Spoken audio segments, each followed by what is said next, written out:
It may come as a surprise to those who know me, but Dark Souls Remastered wasn't the first Souls-like I ever played. In fact, it was Code Vein, released back in 2019 by developer Shift and published by Bandai Namco. At the time, I found the game to be pretty great with a few hiccups here and there, but upon playing through the Dark Souls trilogy and eventually working my way through Elden Ring, my feelings on the vampire anime Souls-like changed, going from pretty great to just an okay experience, flaws and all.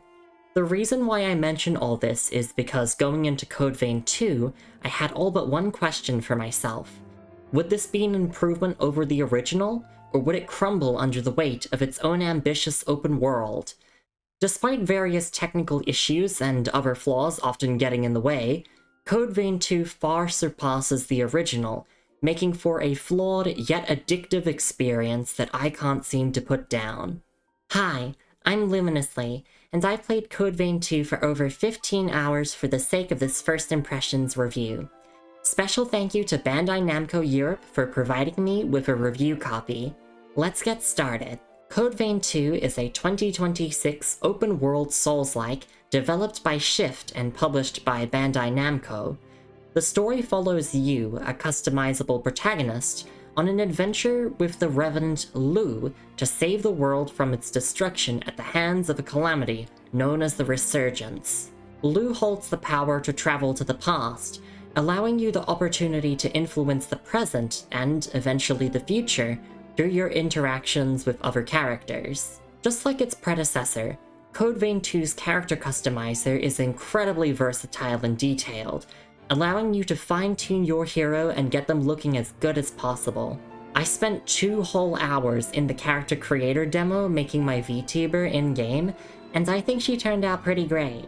Customization options have been expanded slightly, though not by much in the grand scheme of things. It just goes to show how much the original got right. If you're unhappy with your appearance at any point, you can freely edit your character at the game's central hub as well. You're not able to choose your preferred pronouns, so the game exclusively uses they/them for the main character. I'm all for non-binary representation, of course, but it certainly would have been nice to choose from a list of options as well.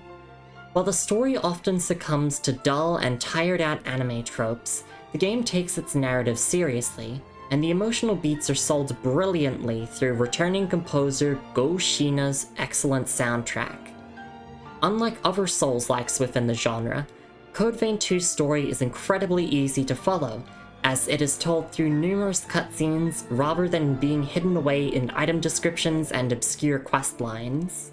That being said, as a Souls lore enthusiast myself, I often found myself going out of my way to read all of the item descriptions of everything I picked up. The story is self-contained, and though I found a few references to the events of the original game, such as the collapse, you can play Code Vein 2 without any knowledge of the previous entry.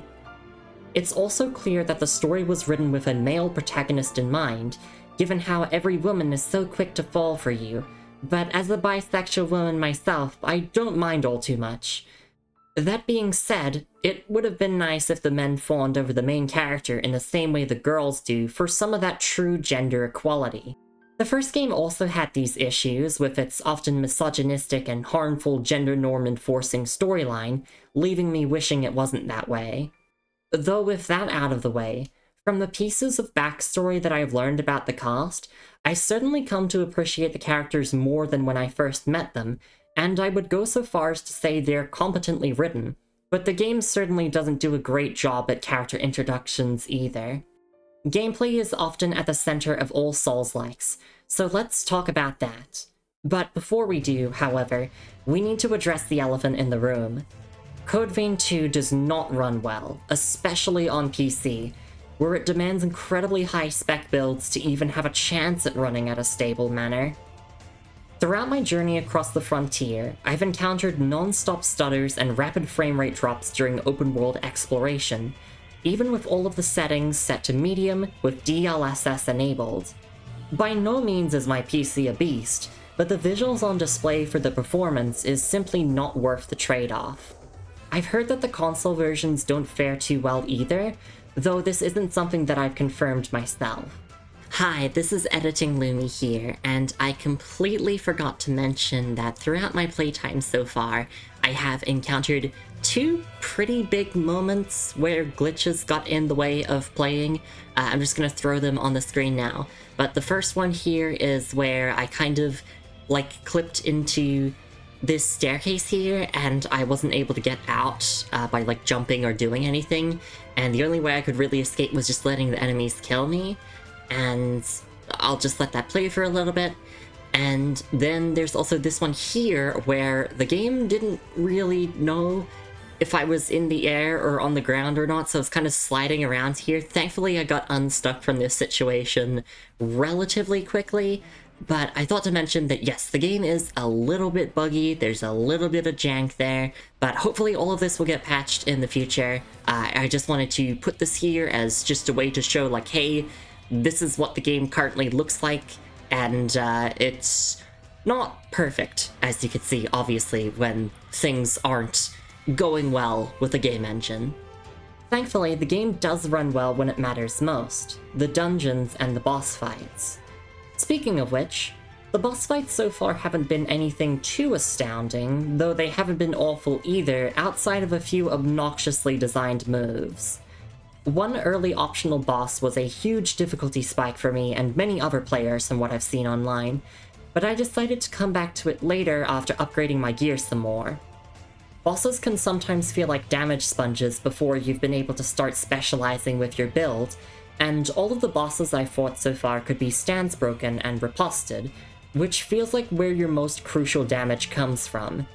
This creates a combat loop that rewards aggression, backstabs, and especially parries. The build I've been running focuses on strength and giant two-handed swords, with a parry move or two equipped depending on the situation. This build absolutely shreds through enemy stances, and allows for an aggressive, rewarding playstyle that I found super addictive. You're able to swap your class, or blood code as it's known, at any time, and you obtain various passive boosters from mastering each blood code, meaning that you're incentivized to experiment with all of the blood codes and level them up. Unlike the first game, skills, or gifts as they are known, are tied to your weapons as opposed to your blood code, acting like the Ash of War system from Elden Ring. You can infuse your weapons with up to 4 different skills, and most weapons come with some skills already attached to them.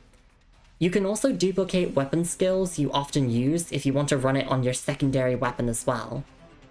Newly introduced are a shield or defensive equipable slot, a draining weapon slot that replaces the Blood Veil system from the first game, and a special weapon called a Bequeathed Forme. The updated systems allow for more freedom with build creation, and I'm excited to continue refining my build as I work through the campaign. Totally unrelated, but my build in Code Vein 1 was dexterity focused, so I wanted to go for the exact opposite in this game and see what strength is like within the Code Vein universe. The open world is a little bit lacking in my opinion. On the world map, the game shows you where all the major healing upgrades and dungeons are, so a lot of the time it just felt like I was going from point A to point B without really observing the surroundings all too often.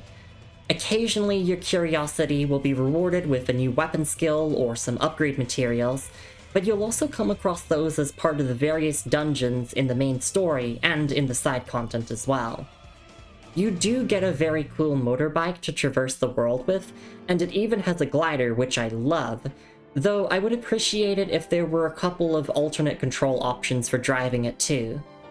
It's all unfortunate because the world really does look great at times, but it almost seems as if the game is wanting to rush me through all the major points of interest than let me truly explore to my heart's content.